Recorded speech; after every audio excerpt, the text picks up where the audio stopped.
What's going on, guys? Welcome back to Young and Cool. Today we're looking at why Fairly Odd Parents was hiding this massive secret all along.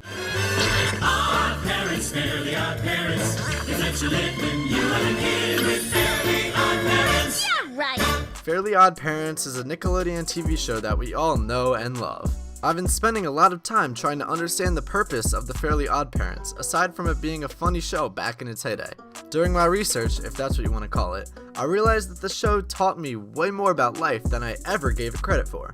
While it's no Boy Meets World, this show was far more relevant than I ever realized. See, I came across something pretty subtle while combining through the TFO narrative, and it's this.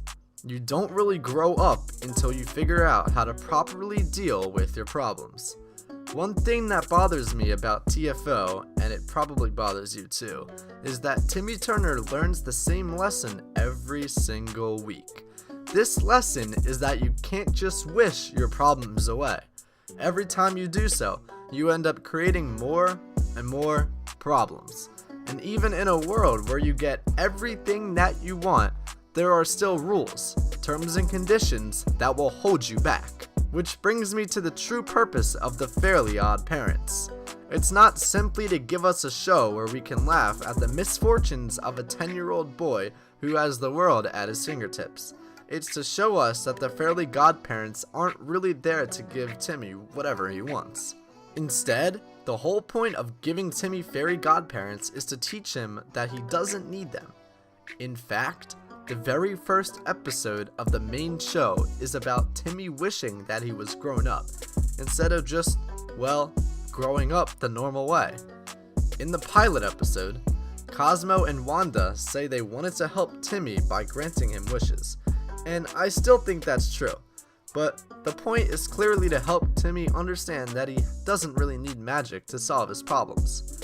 After all, in the same pilot episode, Timmy uses his wishes to abuse and torture Vicky, making him just as bad as she is. As the series progresses, we watch Timmy consistently use magic to make his life better, but it never turns out quite as he expected.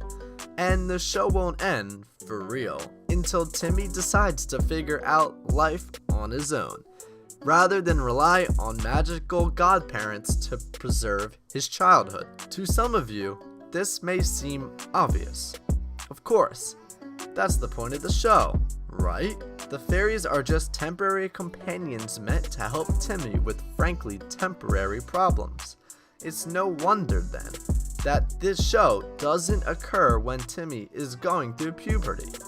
It really has to take place during the last years of true childhood, because after that, Timmy won't need them anymore. We even see this play out to some extent during Channel Chasers, where Timmy starts to age quickly at the very end.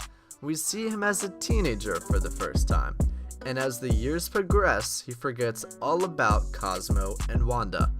By default, we think that's just because adults can't fathom fairy godparents, but it's the opposite. The fairies are there to make sure Timmy stops needing them, so he can get to a place where he's ready to face life's challenges on his own. For these reasons, I'll always look back fondly on the 2001 to 2006 run of the show, which is certainly when it was at its prime. These days, there's a baby and a dog or something. I'm not really sure and don't care to find out. Before I go, here's one thing about the show that you may not know. The truth of Dinkelberg's name and why Timmy's dad hates him so much.